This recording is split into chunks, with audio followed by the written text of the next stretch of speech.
61e conférence ministérielle de la conférence des ministres de l'éducation, des États et gouvernements de la francophonie confémène, en abrégé. Les différentes délégations se joignent au ministre de l'Éducation de base, professeur Laurent-Serge Etundingwa, pour manifester leur gratitude au président de la République Paul Biya pour l'honneur et la qualité de l'organisation de cette session ministérielle. Pendant 5 jours de travail, les échanges se veulent riches, intenses et constructifs, reflétant ainsi l'engagement commun des 44 États membres de la Confémène à la contribution inlassable à une éducation de qualité dans l'espace francophone. Au moment où les rideaux se referment sur nos travaux, et en me réjouissant de constater que les objectifs assignés ont été globalement atteints, il semble opportun de rappeler que nous avons de manière synergique examiné les avancées enregistrées, identifié les défis actuels et esquissé quelques contours de l'avenir de l'éducation dans le cadre de nos missions.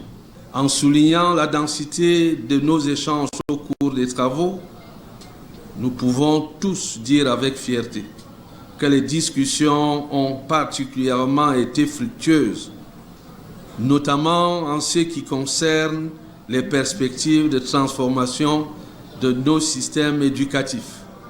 Oui, nous sommes heureux de constater que cette transformation avance, mais préserve les spécificités culturelles de chacun de nos pays. Au cours des travaux de ce 1er mai 2026, à l'hôtel Montfébé de Yaoundé que préside le professeur Laurent-Serge Etundingwa, ministre de l'Éducation de base, en sa qualité de représentant du chef de l'État Paul Biya, il est question de la lecture et l'adoption du relevé de décision de la 61e conférence ministérielle, de la lecture et l'adoption du rapport de la 61e conférence ministérielle, du choix du thème du document de réflexion et d'orientation de la 62e session ministérielle, entre autres. La qualité des travaux, des échanges ainsi que la parfaite organisation de cette 61e session ministérielle est à la satisfaction de tous. Je suis très heureux, je suis très content de participer à cette conférence et permettez-moi de vous remercier de m'avoir accueilli chez vous et j'ai participé à des séances qui portent sur l'éducation de base, la formation des enseignants, la valorisation de la fonction enseignante et la promotion d'une meilleure condition enseignante. Tout en saluant l'œuvre de ses prédécesseurs, le professeur Laurent-Serge Etundingwa, président en exercice de la Confémène, fixe le cap de son mandat. J'ai trouvé une feuille de route, je ne vais pas venir changer l'ordre des choses. J'ai trouvé une feuille de route qui est là. Ma priorité serait de faire tout pour que les étapes et actions qui sont prescrites sur cette feuille de route soient réalisées pour que les objectifs soient majoritairement atteints. Il va falloir que je travaille avec l'équipe du secrétariat général. Au regard du travail abattu, l'institution se veut reconnaissante. Certains membres, dont le professeur Laurent-Serge Etundingwa, reçoivent des distinctions.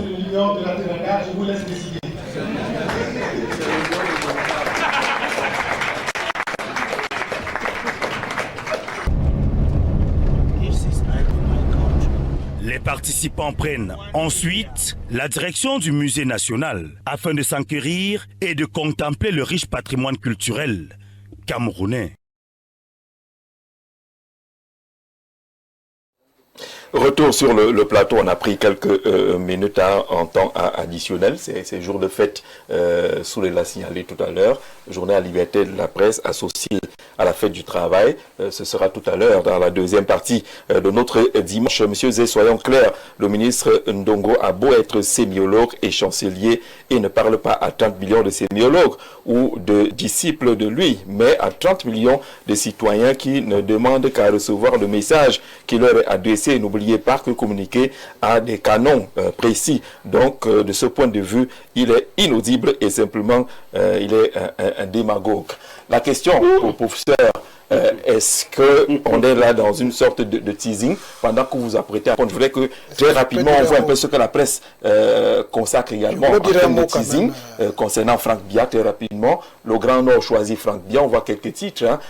À l'Est également, ça se mobilise pour Franck Biya. Le MCCP plaide pour Franck Biya à la vice-présidence. Le firmament, le journal de Parfait ici. Emmanuel Franck Biya serait-il le tabou semble-t-il brisé avec Politique c'est Hebdo. Voilà. On a beaucoup d'autres titres de cette manière-là. Mutation s'y met. Le grand journal de mutation. Le coup Franck Emmanuel Biya distingué aux épidores du côté des Bolova. Les 6 infos qu'il fallait ne pas manquer concernant Franck Biya. On retrouve tout cela dans les kiosques. Est-ce que c'est une forme de teasing qui est en train de se tisser sous nos yeux, Jacques Famdongo et les journaux? Nous sommes à Jour la Liberté, la presse. Non, ce n'est pas du teasing. D'accord. Ce n'est pas nécessairement le même niveau et la même direction en termes de communication. Ce sont les médias qui font du teasing. D'accord. Le professeur Famdongo n'en fait pas. Le professeur Famdongo se situe dans un débat. Et il n'y a rien de difficile là-dedans. Biologique est un mot ordinaire. Qu'est-ce qui est compliqué dans biologique? Ce n'est pas kyriologique, ce n'est pas critologique. C'est un mot qui est utilisé et tout le monde peut accéder à sa compréhension. Le vrai souci, entre guillemets, s'il y a tant, c'est que le professeur Famdongo n'a pas voulu s'engager dans une controverse. Parce qu'il ne voulait pas être piégé. Il n'a pas voulu s'engager dans une controverse. Et il a choisi de ne pas décider. Parce que la biologie, ça se situe à plusieurs niveaux. Tout à fait. Il y a la biologie collective.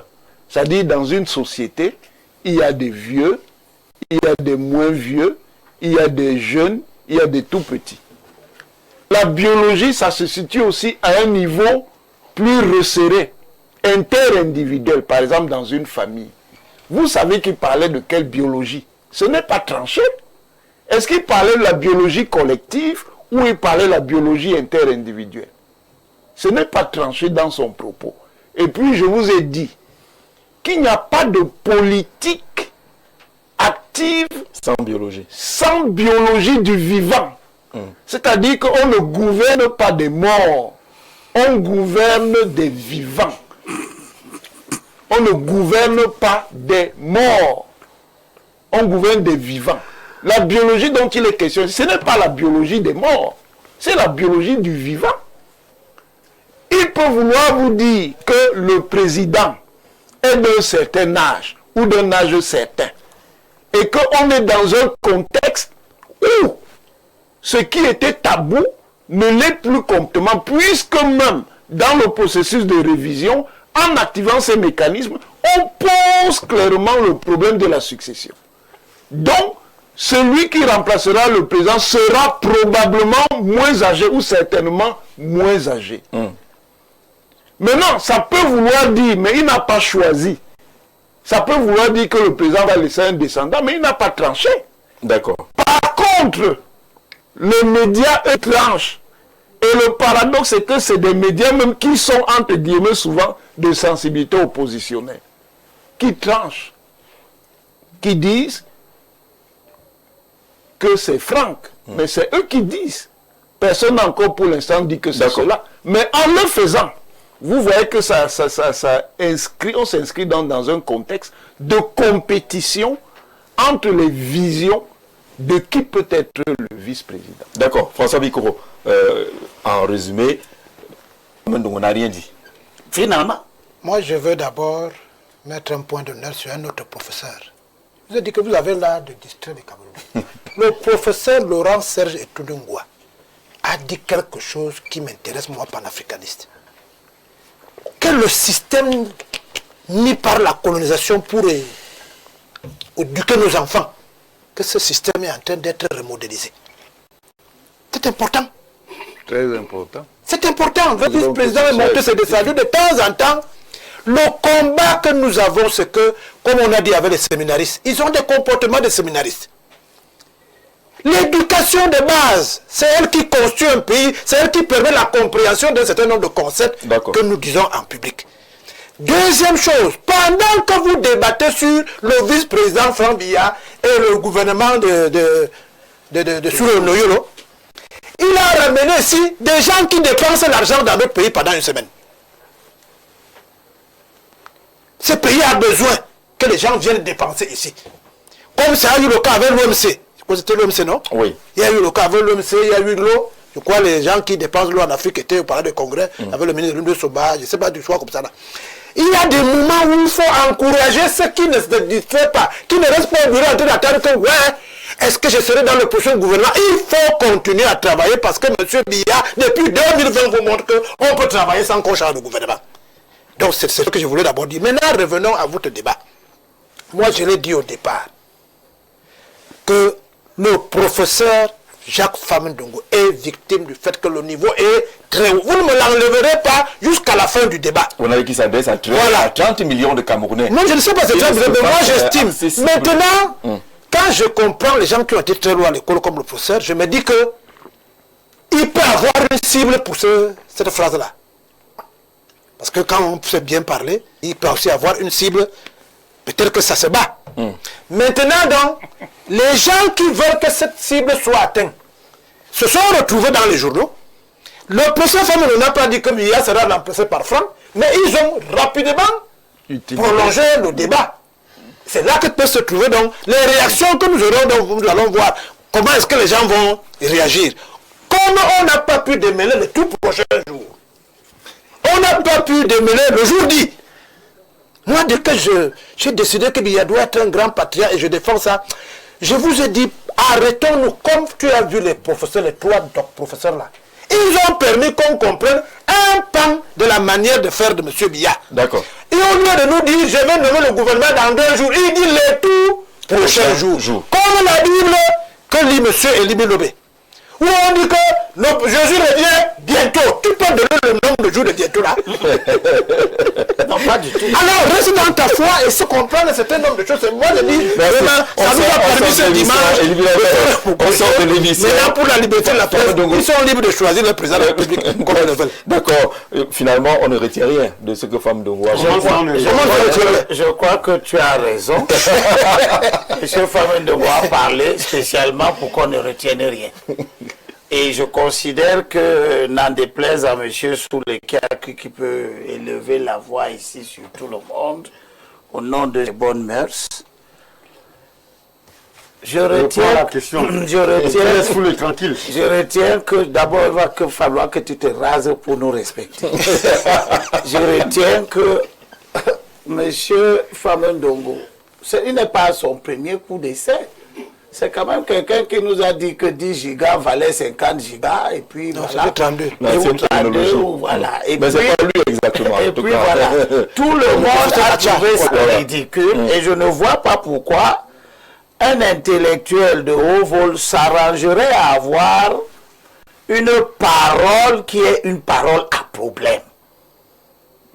Comme dit tout à l'heure, vous avez vu comment les explications sophistes sont apparues. Sous le nom dit que la biologie est extensible, elle peut même sortir du cadre de la vie familiale, la transmission par le sang, pour devenir transmission politique. Parce qu'il considère que la succession à Yedjo Biya, c'était de type biologique. Ce qui est faux, c'est une succession politique. Bon, maintenant, le professeur, dont il arrive très souvent que nous soyons d'accord, aujourd'hui nous ne sommes pas d'accord.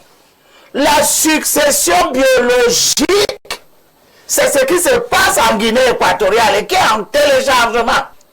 La succession biologique, c'est ce qui s'est passé au Congo Brazzaville. Non. La succession biologique, c'est ce qui s'est passé au Maroc. Donc, tout le monde connaît par intuition ce que c'est que la succession biologique, sauf au Guinée, qui va nous expliquer comment ça peut être une succession biologique biologique dans le cadre d'une famille politique qui n'a pas de Non, lien c'est pas ce que j'ai dit. Déformation de mes propos. C'est ce que j'ai dit. Non. Je n'ai pas dit ça. Saman Dongo a parlé de la succession politique. Il n'a pas C'est parlé. elle qui est, il a dit à défaut d'être politique. Oui, il n'a pas N'est-ce pas? parlé de la Ça veut dire succession qu'il y a une succession qui peut être politique et une autre qui est biologique. La biologie n'est pas politique. Et nous, on dit que c'est moi maintenant qui n'est pas politique. Elle est politique, monsieur. Il n'y a pas de politique du mort. Je suis à train de dire la politique du vivant. ce que nous souhaitons pour notre pays. Et le président Biya a sorti ça de sa bouche. Mon souhait est qu'il reste attaché, malgré les flagonneurs, à ce qu'il a déjà eu à dire. En répondant à un journaliste français, il a dit qu'il ne croit pas qu'en contexte démocratique, que ce soit une bonne chose d'avoir des successions de type monarchique. D'accord, c'est ce qu'on va... Et les successions de type monarchique sont des successions biologiques. C'est même pas vrai. C'est ce qu'on va retenir. Là, c'est on faux. va sortir. On va jouer 30 secondes. 30 secondes, professeur. Monsieur Elimbi Lobe sème délibérément la confusion. Quand je parle de biologie collective, il n'y a rien de familial là-dedans. La biologie collective. La biologie collective, c'est quoi? Oui, c'est C'est quoi? que dans une société, Oui. il y a différentes étapes de la vie. On est bébé, on est enfant, on est adolescent, on est jeune adulte, on est adulte mature, on est vieux. Et alors? Ce sont les états de la société. Dans le contexte camerounais, Paul Biya est président, il a plus de 90 ans. Et alors? Mais laissez-moi alors. Puisque vous m'avez... Laissez-moi parler.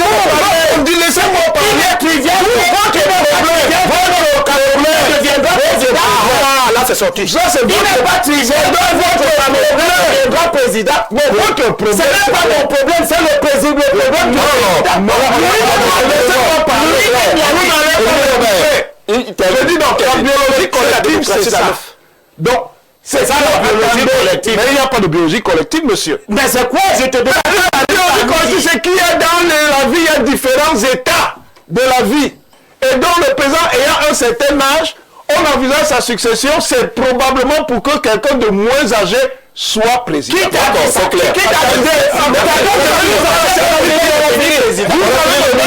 Merci.